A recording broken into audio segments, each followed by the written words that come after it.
Happy Tuesday, and thank you for joining me tonight for Tuesday Traces. I am really excited. My team and I are really excited because we love seeing all of you every Tuesday night. As you know, V1 is a 25-year-old company and the leader in delivering video analysis and instruction solutions to golfers and golf instructors around the world, especially the elite ones like we're going to visit with tonight. I'm Mandy Von C, Southeast Regional Sales Manager, and I've got Kelly, Anna, and Haley behind the scenes. They will help us field questions. Post your questions in the chat window. I will give them to Coach Schy as we visit this evening. We will also keep an eye on the Facebook chat window as well. I'm really excited, since all of you are mad at me, to tell you that I do finally have the V1 Sports Pressure Mat certification ready. If you're interested, please email pressure@v1sports.com. Mike, I will email you your certificate tomorrow. We gave you an honorary. Awesome. You all know that I love working with the golf community, and I consider almost everybody I work with my friends. However, tonight I actually get to chat with one of my actual real friends. He's not just a friend from work. He is one of my buddies from a long time ago. Long before I was with V1, the best team in golf, I was working with folks like Coach Mike Schy on other golf technologies. I met Coach right after the world was starting to take notice of a younger and much skinnier Bryson DeChambeau. And I couldn't be more thrilled to pick the brain of a literal genius over the next hour. Mike, thank you so much for joining me. Thanks for having me. I'm really excited. I brag about our friendship, and I think it's fun that we still get to keep in contact when I talk to you every Saturday when you're having trouble with your V1 licenses. You bet. Well, I have like 22 or whatever you said the other day. You have 16 licenses. That's not okay. All the rest of you have one license, but Coach Schy he has lots of devices, and actually it's funny you do that and have all those licenses because you are on tour so much and taking devices all over the place. I know that that was part of your world. So okay. I will say this: we could not have done what we've done without V1. There's just no, man, that's a little rhyme there. I think you had to post that, but yeah, we couldn't have done anything without, having V1 for so long, and them supporting you guys, supporting us and Bryson for so long. It's been great. We set up a special kind of system when we first went on tour, and was very unique traveling system because of what we were doing. And V1 was there 100% and supplying everything we needed. That's so cool. I'm going to ask you a little bit more about that out on the road in a minute. But just if you don't know, Mike Schy has been a PGA golf instructor and coach for 29 years. He has taught thousands of students from beginners to tour players. The Golf Performance Institute in Madera, California is at the Dragonfly Golf Club, and it's a super special place for golf instruction. You'll surely run into a tour player, a pro caddy, or a beginner golfer working together in the tent, and often together on certain technologies.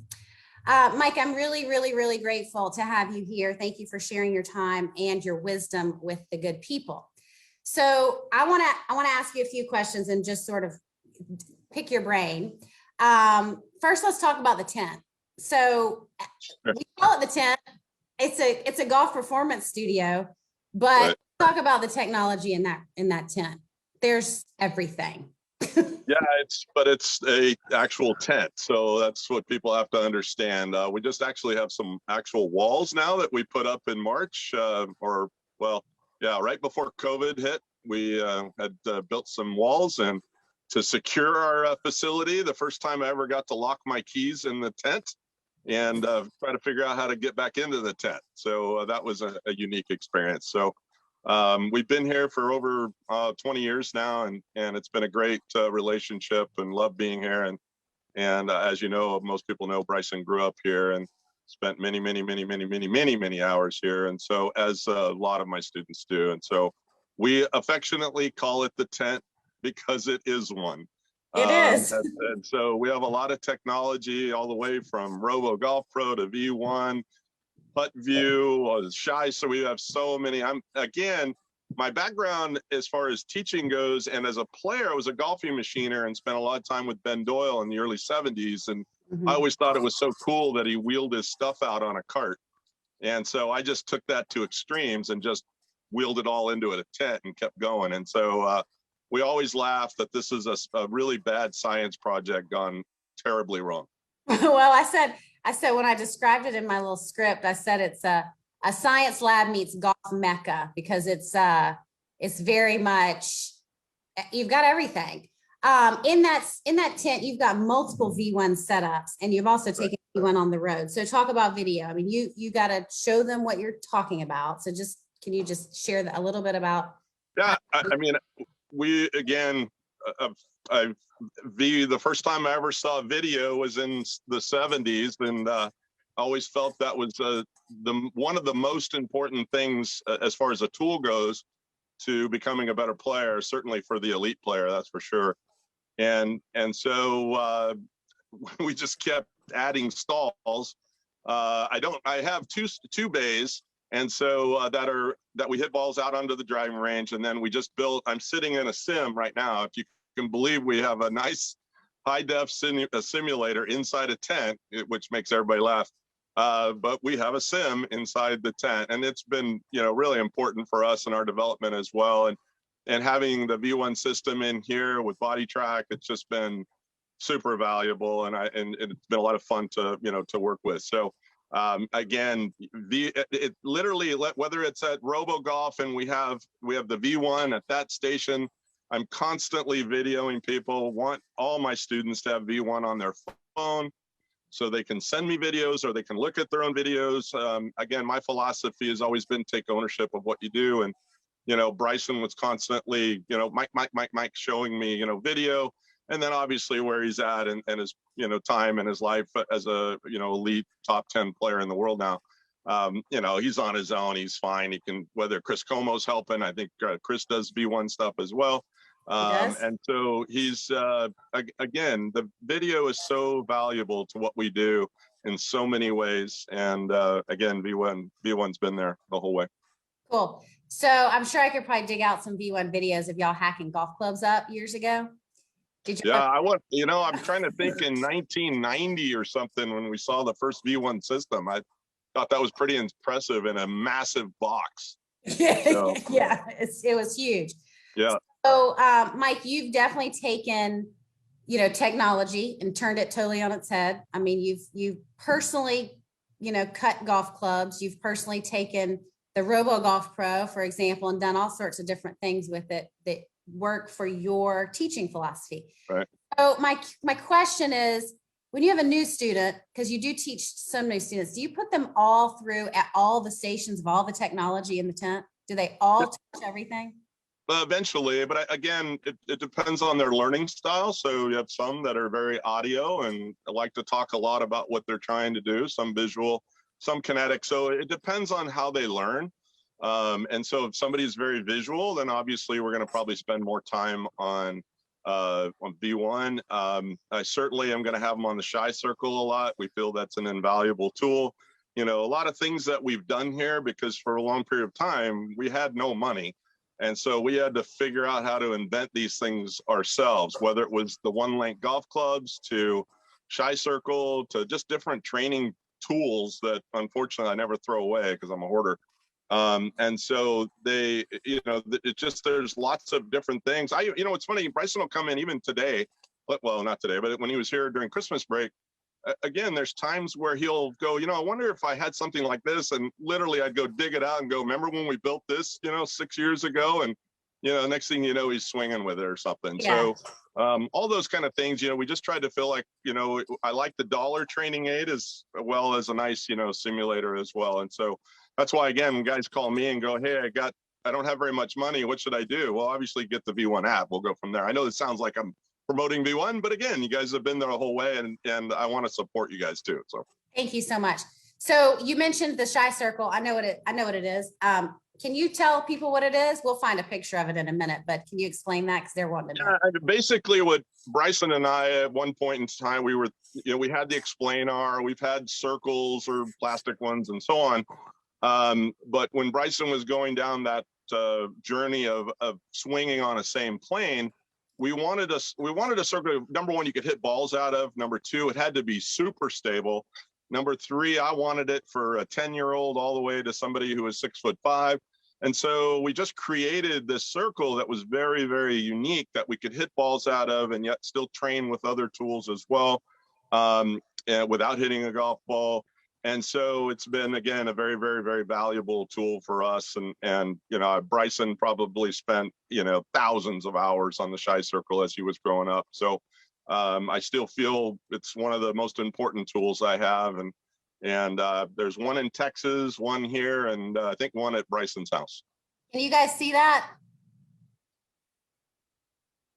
Am I screen sharing, Mike? Can you see my screen? Yeah, absolutely. Absolutely. That's your circle, yeah? Yeah. Yep. So is that the tent? That is part of the tent right there. Nice. There it is. That So, I can honestly say, I guarantee you, Bryson spent, I don't know, 10,000 hours in that space right there. I don't know. It's just, I can see the feet where his feet were worn out. Do you no ever doubt about it. on the pressure No doubt mat about while it. they're doing that? We've had it. Yep. We've definitely had the pressure mat there, which, you know, because it's so portable, it makes it easy. So, oh yeah, we that's, again, very, very important in that process. Nice. So, you know, again, we try to, just try to get out of the box as much as possible. Do you sell those?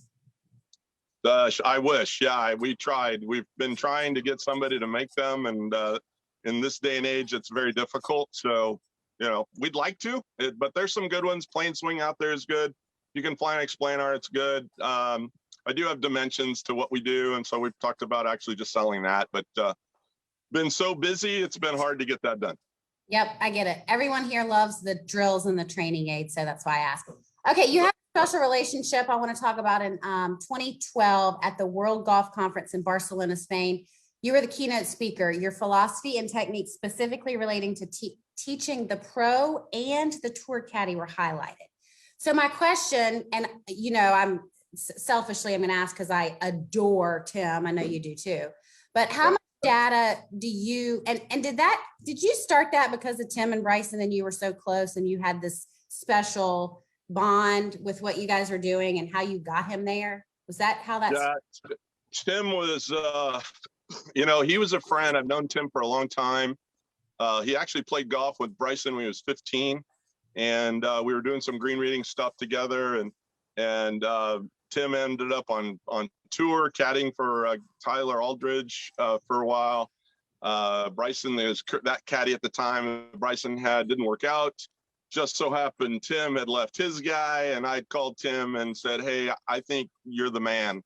And again, a very, very long story, very short, but he definitely has been a very valuable tool. Why? Because he's bought in to all the stuff that we do and that Bryson does.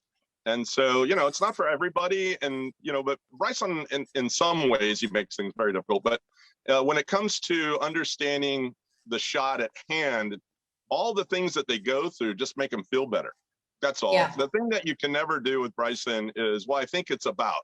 That's just, you know, I mean, I think I did that when I caddied for him at the Am. I think he threw a club at me. So, you know, you just can't do those things. And Tim bought into that. Tim has brought so much to the table, from his green reading skills to understanding firmness values. You know, there's a lot of things that Tim does on his own. The dew point.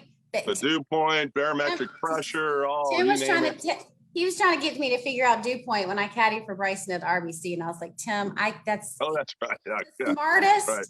He is super smart. You know, and all that is, you know, it's very important to deciding a shot. You know, and if you got the time to do it, it's fine. It's been very influential in FlightScope and what FlightScope has added to their ball launch monitor. And so they have an optimizer, a weather optimizer. So, you know, you can hit normal shots into the wind, and then you can crank up what the wind might be and direction and barometric pressure. You can see what you're actually doing, you know. So those some cool stuff, you know. And I know sometimes people make fun of Bryson on that end, but you know, he is trying to find an edge that's an edge for him or an advantage.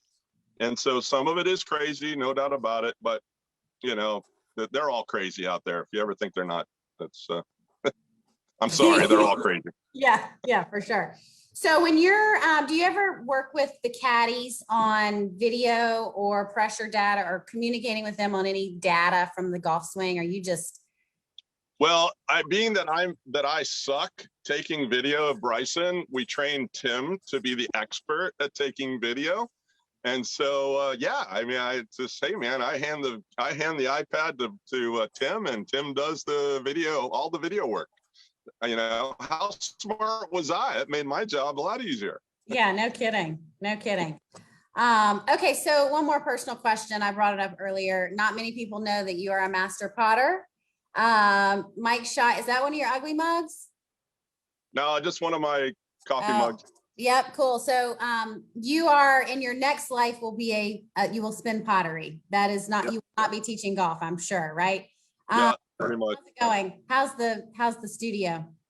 Oh, good. My daughter and I, we have father-daughter pottery, and we were doing some stuff. We were doing some craft shows and things like that, because that's what I felt was good for her as a new artist. And so she could see the actual response to her work from people looking at it, you know, and touching and feeling it. Unfortunately, COVID hit, so Etsy is, I guess, the next best thing. And so trying to figure that out. My daughter works full time, so she's very, very busy. I'm very, very busy, so it's hard to do that. And so hopefully when COVID and all this stuff kind of blows through, we'll get to some craft places and so on to be able to show work. I like when people give me a response of, you know, guy, your stuff is ugly, you know, Yeah, it or is. whatever. So, you know, because I'm definitely it's funny. I'm doing some of my own grinding and work on clubs now. And so, and it's amazing the similarities of what I'm doing with clay as when I'm doing these grinds and creating a golf club basically out of a raw, you know, it's a very raw form of an iron head. And so it's been really fun creating some things that I had in my mind of how things should be, and then going out and testing it and so on. So I'm real excited about that and what I've, you know, again, the art part has brought to my club building. That's awesome. Like right brain, left brain combining. Yeah. So I'd love to have you talk to the good people about some pressure data. That's why they're here. But first, Sure. They want to know what that graph is behind you. They want to know what? What the graph is behind you. Are you talking about my mat? So that's a mat that was created by Ben Doyle. You know, he used to actually paint it on the ground in the 70s, not all of it, obviously, but he would paint a lot of that information on the ground. And then he came up with this mat. It's a huge mat that you could actually stand on. He actually came up with it teaching the National PGA seminar. And he actually drew it. He was trying to figure out how to communicate his thoughts to, you know, a couple of thousand golf pros. And he actually took the curtain down in his hotel room and drew it all on a curtain. And so, which again, that's why I love Ben. He was just quite unique. And he came up with a mat. And so that mat has just got, number one, it's a lot of good memories for me, but it's also stuff that we incorporate because it is from the golfing machine. And so it's definitely a conversation piece for sure. And if there's parts of the motion that I want people to understand, I just go over and point right on the mat and say, I want you to know this. Cool. And if anyone could read one book, is that your recommendation? Not a chance. No way. No, never. No way. No, you know what? It's because it's not a book. That's the first thing. I mean, I think Bryson and I have done an awful lot for the golfing machine over the last 5 years and trying to bring it recognition and its worth and what Homer meant to us. And of course, Ben to me, that's for sure. But, you know, understanding what Homer wanted to do, Homer Kelly, who wrote the book, you know, it was definitely such an important book for Bryson and I. It was our way of communicating to each other. It gave him a sense of, okay, I can build my swing. I can define it. And that was very important to him. And so, yeah, if you're going to read it, don't. If you want to study it, sure. If you need help reading it or studying it, then you might want to call somebody. But, you know, again, I'm super dyslexic. So, and if anybody has tried to read that book as a dyslexic, very, very, very difficult. But again, me as a dyslexic, I've applied all its principles. And again, we applied it, you know, for Bryson and what he tried to do and what he's done. And I think it's still a major part of of where he's at. Unfortunately, Homer died too early. I think he was starting to understand biomechanics but he passed away before I think he could go down that road. Mm. Okay. Well, thank you for your comments. We'd love to see you show us some pressure. Can you share and yeah, do you want what do you want? Do you want me to go over here and press share? Yeah. I want to see, we want to see you on the map and do that screen share. Anna, you might have to unmute and make sure that Mike clicks through correctly. And folks, just remember the recording of tonight will be shared on our YouTube channel. Mike's going to share, perfect. He's going to share his V1. He's obviously got all three graphs. Mike, do you use all three graphs? Do you talk about all three graphs when you're working? Not as much. I mean, yes, I do. I definitely understand and want to talk about, especially in today's world where everybody's trying to hit it so far, which by the way, I really struggle with that. I think it's in some ways, I think maybe this is controversial, who knows? I think it's bad for the game considering that Bryson, is doing what he's doing.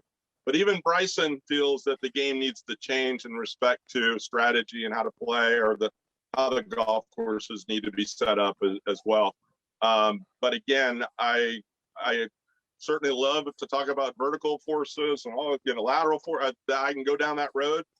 I enjoy it. I enjoy understanding how the center of mass movement creates different torques and power and so on. And so, but in the end, because 99% of the people that I see, or even good players, I don't even see a basic trace. And I think that's the biggest struggle I have. So I would rather a person understand just basic pressures and a good trace and understand where the center of mass is and how it moves.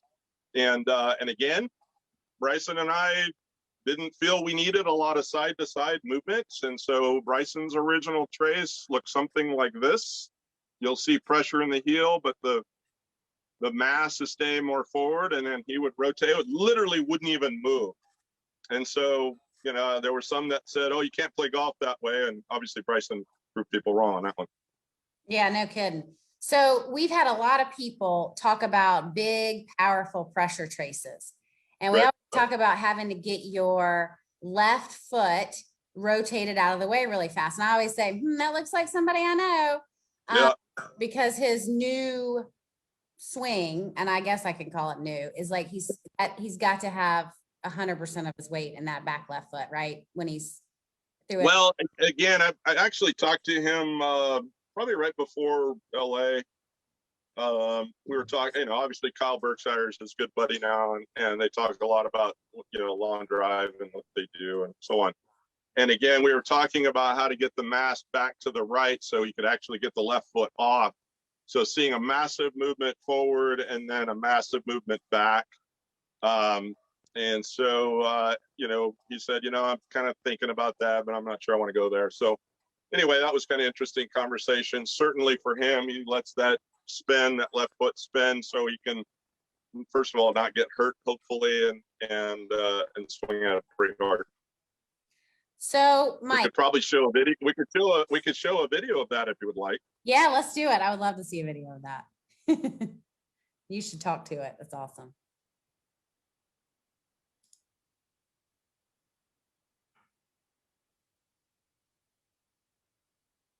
Woo!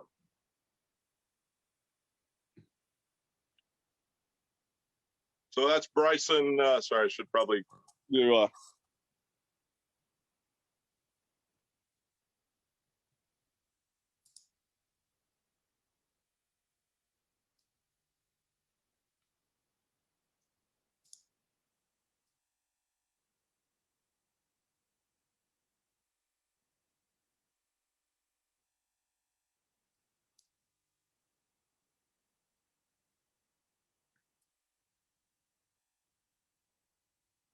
God, it's fun to watch him swing a driver. Mike, can you talk to this?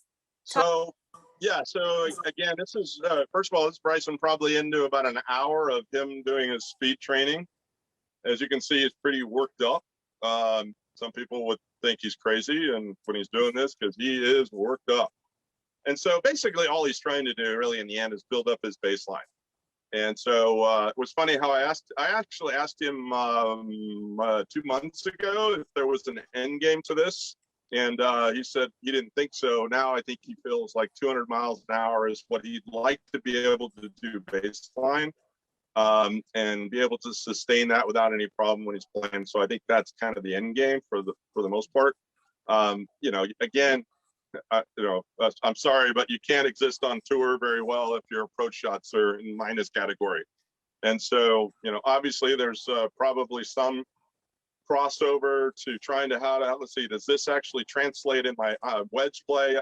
Again, if you're spending all this time trying to max out and get faster in speed, as we all know, there's certain aspects of the game that potentially could suffer.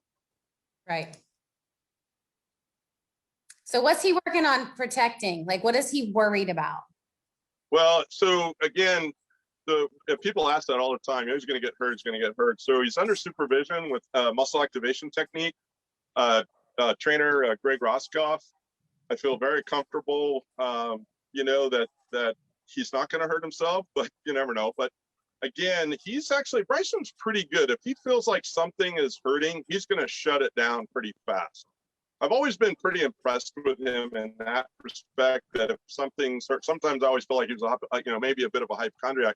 But again, in that sense, though, if something is hurting or something is like, oh, it's not right, he shuts it down pretty fast. He doesn't keep going, you know, and end up hurting himself. So muscle activation technique has been, you know, MAT has been a very important factor in this whole process.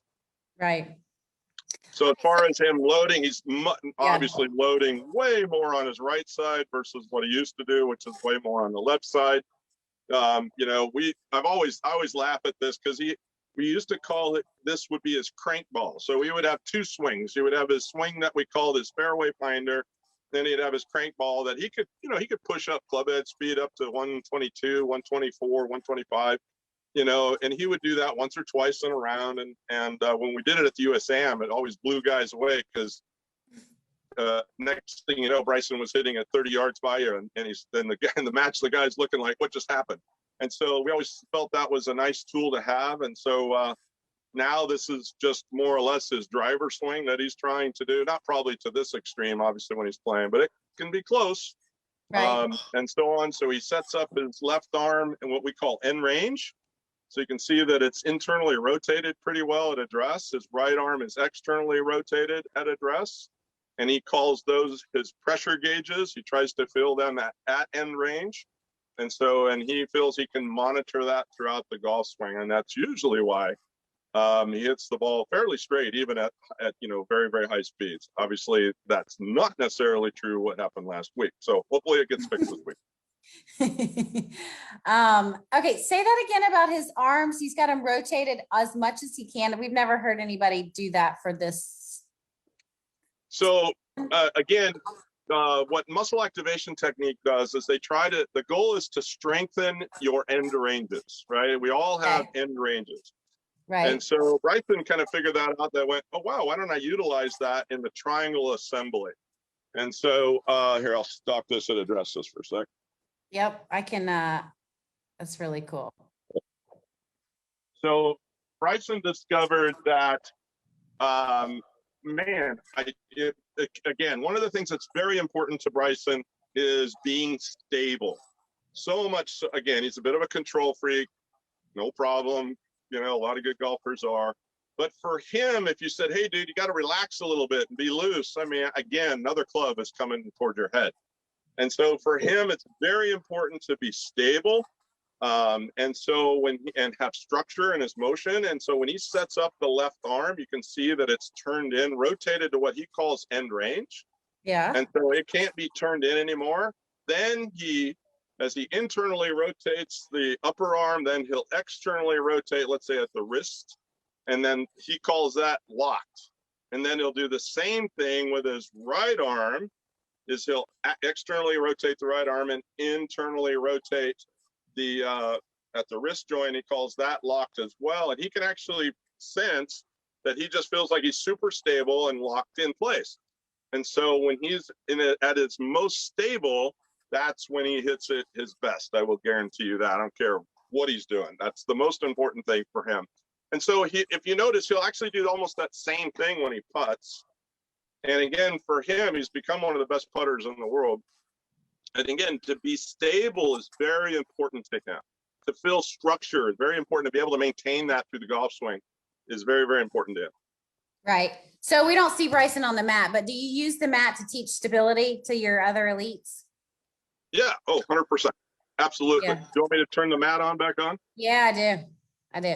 So, can you just, what are you looking for, at impact with the driver? 80-20?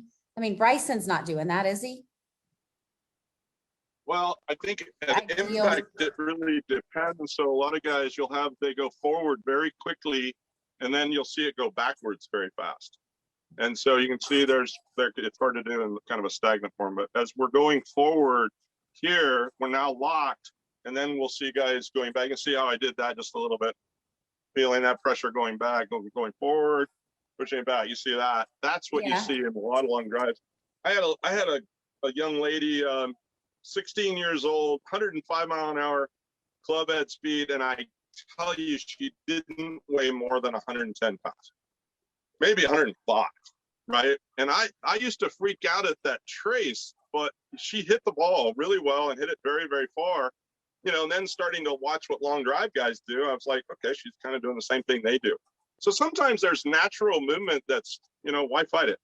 Let it happen. And I think the trace kind of validates that quite a bit. Yep.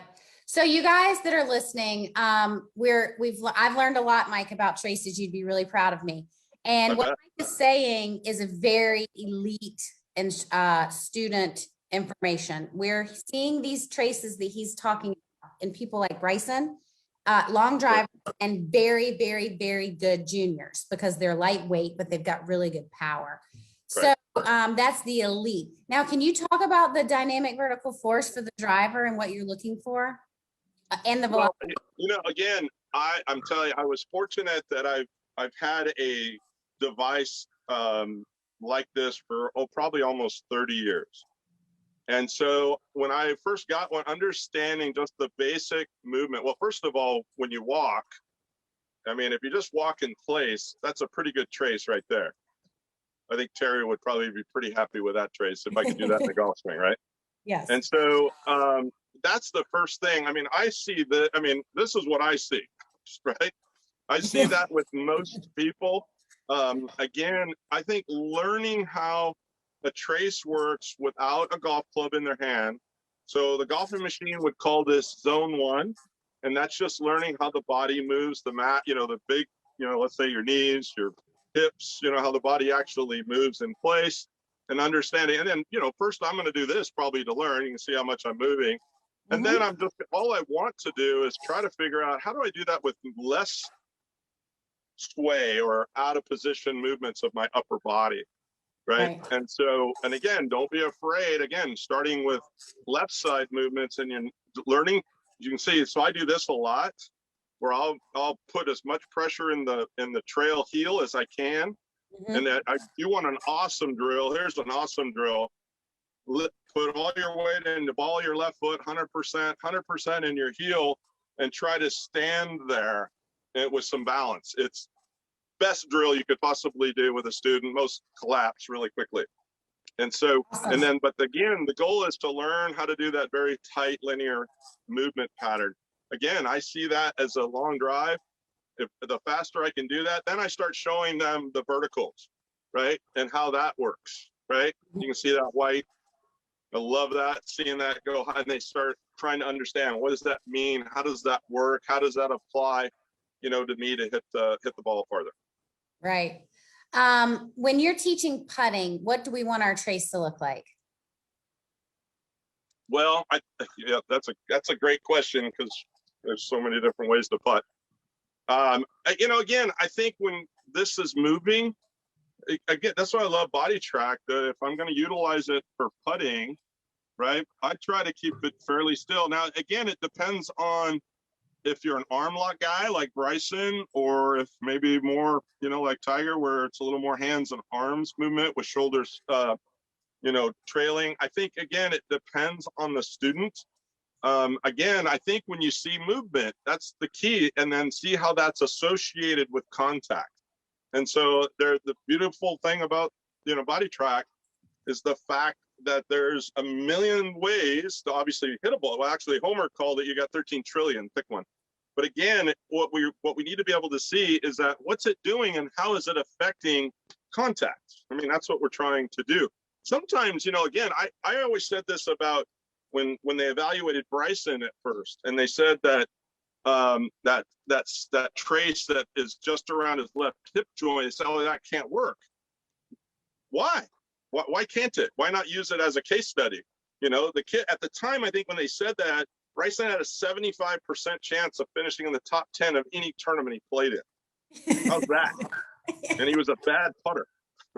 Oh, that's so funny.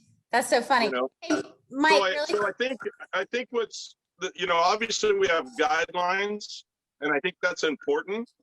But sometimes if you look at a trace that might be exactly the same every single time, that might be something you might want to leave, to be honest with you. It I probably have a lot of people disagree with that. But again, I want to evaluate that first. Obviously, we know the model. We got the model. That's plenty of information about the model. right. Really quickly, the girls just sent an update on Tiger. Supposedly, he has multiple leg injuries that are said to be severe, but is not life-threatening. And they just interviewed Bryson, and Bryson says, no doubt in my mind, he'll be back, one of the most impressive human beings I've ever met. So that's good that Tiger is not having life-threatening injuries, but he does. That's good to hear. Yeah. Okay, the people are asking a question. What is the number one thing to increase club head speed? Swing harder. I'm sorry. You know, it's always, it's in the end, yeah, what do we have to do? We got to get the club head swinging faster, right? And so I think it depends on the type of person. So if I'm a kid, let's say a young kid, 13, 12-year-old or whatever, I think we see much more where we're getting more verticals, where they're jumping more, they're creating a longer lever. And I certainly think that's one way. It certainly depends. I have guys that are super strong that don't move their bodies really fast or move, but their ability to move their hands and arms really fast is amazing to me.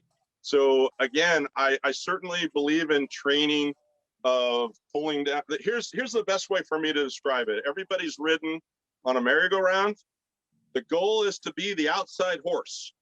Okay, think about that. Why do all the kids, the older kids, go to the outside horse, and all the older people like me go to the inside where the chair is, right? Because that goes slow, the outside one goes fast.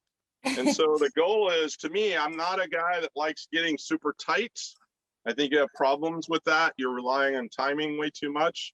I definitely believe in that. I try to get the right arm to straighten as quickly and as fast as possible. I want that club head as far away from me as possible, because if it's getting far away from me, guess what it's doing? It's going pretty dang fast. Okay, that makes sense. I like that swing thought. So be the outside horse. Okay, I can do that. I like that. All right, do you ever use the mat for short game, chip shots?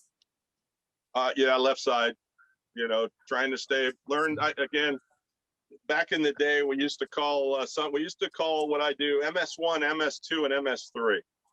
And so MS1 was learning how to rotate around the right hip joint. MS2 was learning how to either start center or move to center, rotate, and then go left and rotate, or MS3, which is learning right side all the way to the left side. Everybody used to laugh. What did MS mean? It was Mike Schy 1, Mike Schy 2, Mike Schy 3. So I know. I was like, surely that means Mike Schy. 100%. You know, I had it on my business card. Master instructor of MS1, MS2, MS3. And so that was, of course, back 1 plane, 2 plane, and you know, guys were coming up with their little things. I was mocking it a little bit. So, but again, from the short game perspective, you know, understanding where that mass is, I try to help people understand to not get into side bends, right? And they can see how that affects the mass. So if I learn to stand vertical and keep the mass there, learn to rotate from there, it's amazing how much better their short game gets. That's awesome. So in the chat, my buddy Coop, who's hilarious, you would love him, he's saying that MS 1, 2, and 3 is brilliant. Maybe we should like write a certification program for that. Yeah, you bet. You bet. You bet. Hey, Mike, do you have some videos of an elite junior on the pressure mat that you could share with us that you could, or is there a junior in your tent right Looking now? through, I probably should have gotten that out. You want me to get one of my good players here real quick? Yeah, I'd love that. He's really good. Let me see if I can get Giancarlo. Giancarlo. Cool. Giancarlo. Come on. Got your refrigerator.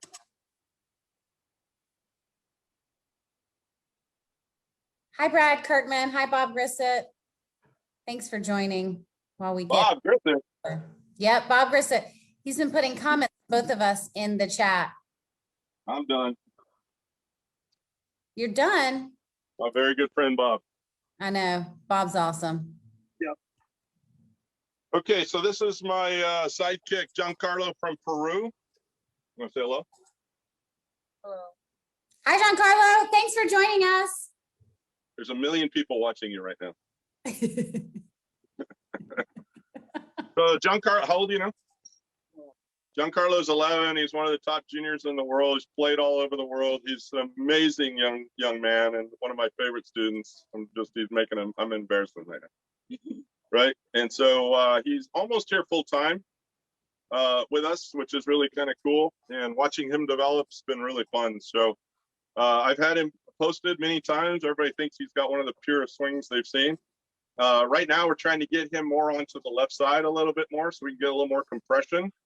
And so we're going to start working a little harder on the pressure mat probably this week on just trying to get to his left side properly because he likes to hang back a little bit.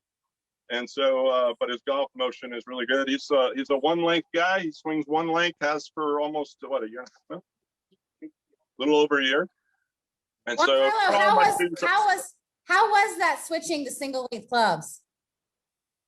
Switching clubs was really good. It helped. Nice. Okay. That's good. That's more than he talks most of the day. That's pretty good. Right? All right. So do you want Giancarlo to take a swing here? Heck yeah. We want to see the purest swing you've ever seen. All right. We'll record one here real quick.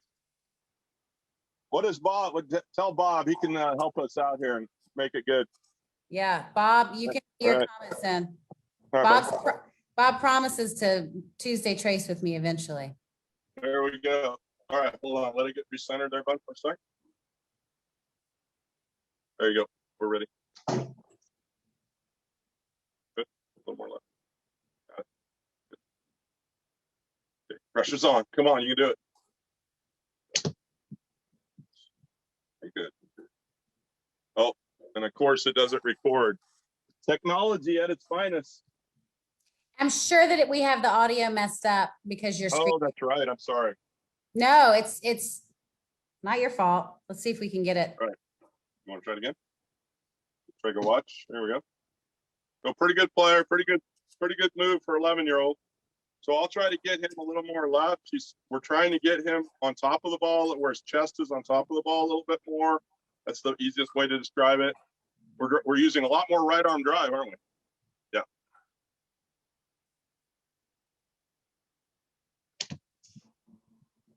And he has a typical trace where we see the center of mass go backwards pretty fast for a young junior. Whereas, tour players or older players or bigger guys, the center of mass or that white dot stays more on the left side. Right. And so I think for a younger player, I don't mind that. I think it's certainly a way of gaining some power there. So when he grows up, will you try to correct it? It really depends. Sorry. But sometimes I don't want to fix something, A lot of people said Bryson couldn't do what he did, right? And I was like, nah, I don't think so. I think we're going to go ahead and leave that. Yeah, for sure. Namely his father. So we had that going for us. And so, but again, it's, I like seeing trial and error. And I also like to see the student, like Giancarlo, by the time he's 15, he's going to totally own what he does. And that's the goal. I don't want it to be, what does Mike want, right? I want it to be what Giancarlo wants. Otherwise known as drama, by the way. Yeah, Johnny Drama. Giancarlo, can you tell us about Coach?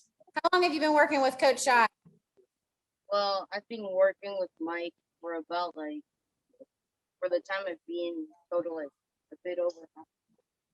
Yeah. And Nice. I've improved a lot. Like, the game has improved a lot ever since. Awesome. And when's your next tournament? My next tournament is this weekend in Sacramento. Nice, nice. We will follow your progress this weekend. Bet. We want to see your traces posted online after your tournament, after your successful win. We'll get it. No problem.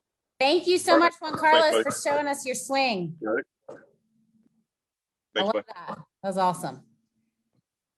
So, Mike, do you ever take the mat outside or do you keep your mats right there?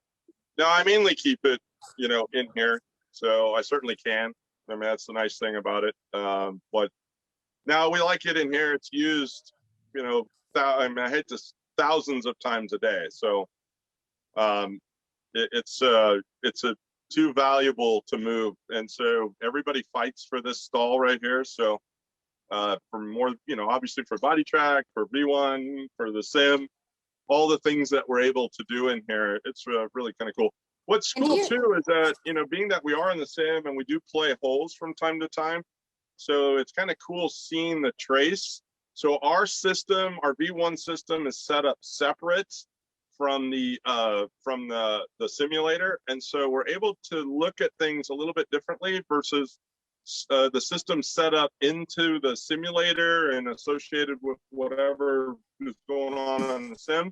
And so it's kind of fun to watch a student play a hole to see if in certain scenarios, whether it's a wedge over water or whatever, if they're nervous for whatever reason, we actually can see if the trace gets different.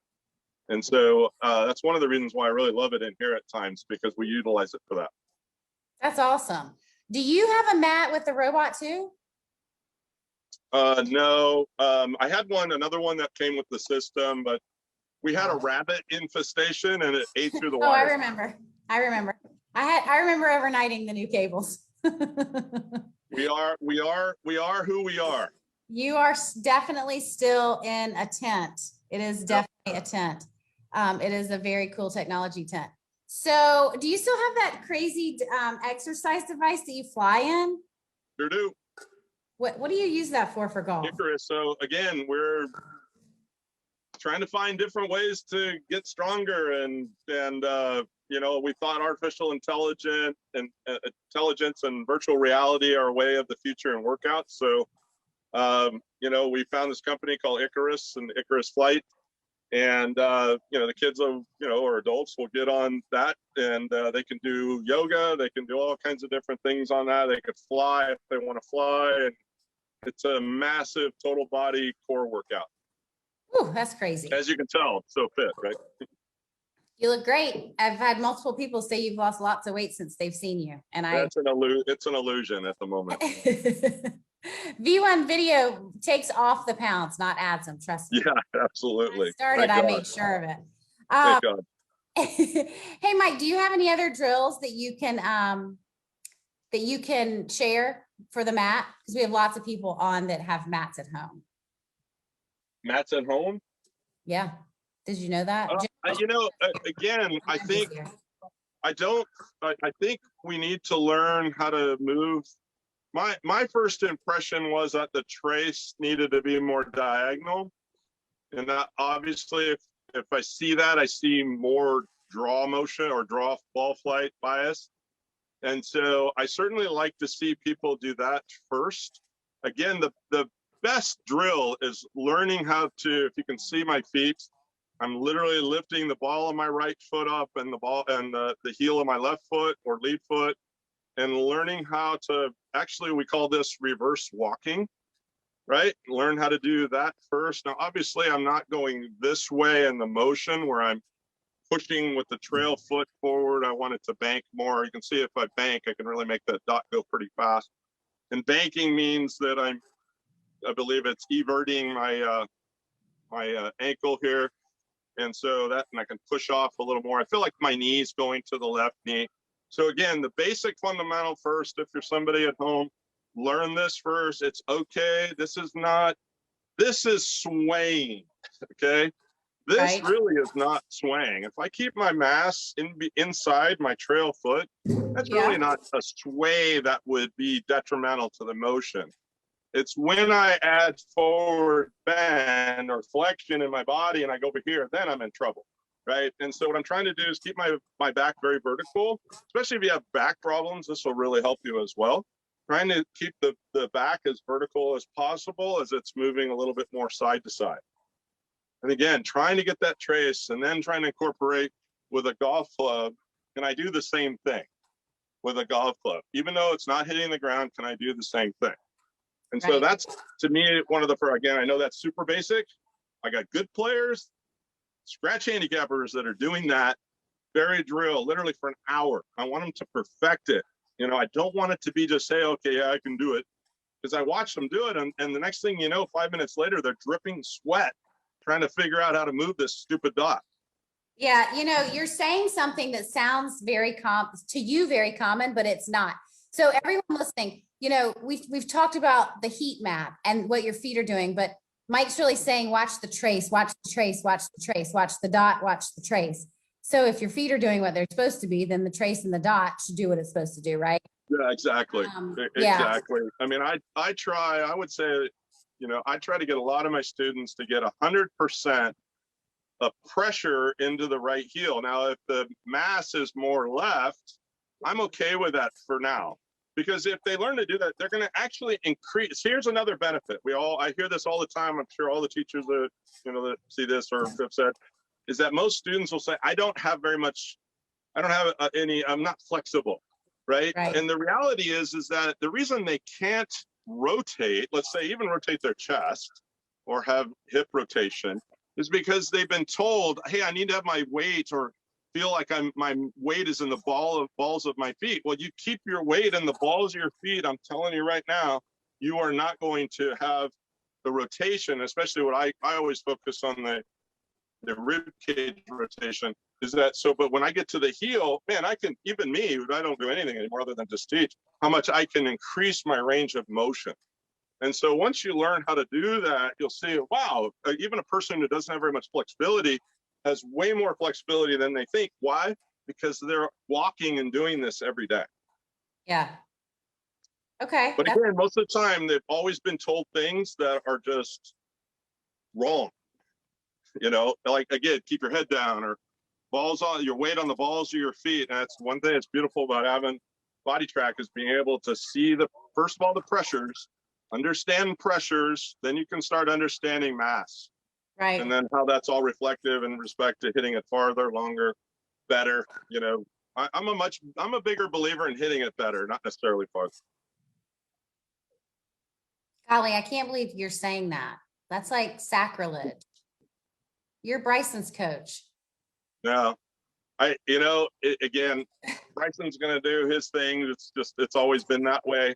In the end, you know, the reason he won the U.S. Open was his approach shot game from 150 and in was stellar. Granted, he hit it well, but his approach shot, it was one of the only weeks of the year, other than I think the Rocket, where he was in the plus category in strokes gained approach. Other than that, he's been struggling on that aspect, and I think it's, you know, mainly because he spends a lot of time just trying to hit it farther. And again, he's become one of the best putters in the world as well. And so, you know, those combinations, first of all, strokes gained and approach and putting, you still have to do those things really, really well. You know, I don't care if you're the longest guy on the planet, if you can't do, otherwise, Kyle Berkshire would be the #1 guy in the world on tour. That's true. That's true. That's true. That's true. You know? All right. So they're asking a few questions. Do you have a security guard at the tent at night? Yeah, coyotes, bobcats. I don't know who asked that, but it sounds like maybe Bob Grissett's going to come steal some of your technology. Yeah, sure. I'm kidding. Yeah, I don't know. Actually, we do. We're actually very fortunate. There's security cameras everywhere. The owner of the facility is very protective, let's say. Very good. And I know that you can't pan around the room and show some of your favorite homemade training aids, but they would like to know, other than the Schy Circle, of course, do you have any other cheap, cool training aids that you love to show off?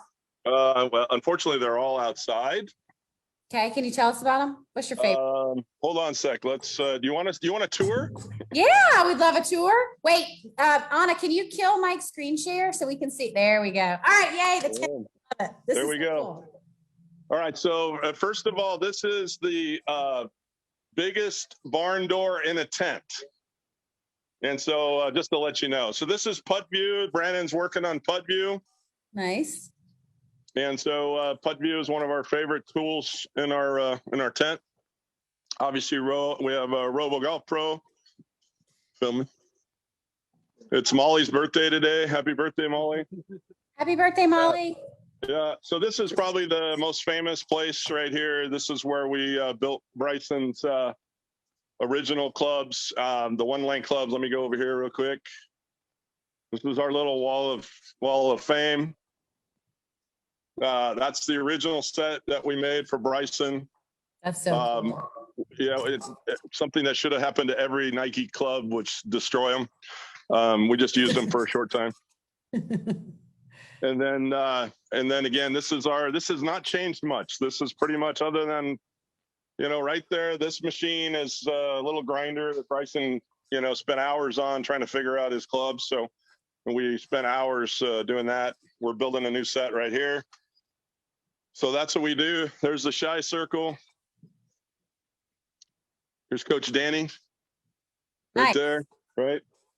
Training aids. I'm trying to figure out where all my training aids are. They're probably all outside doing something. Yep.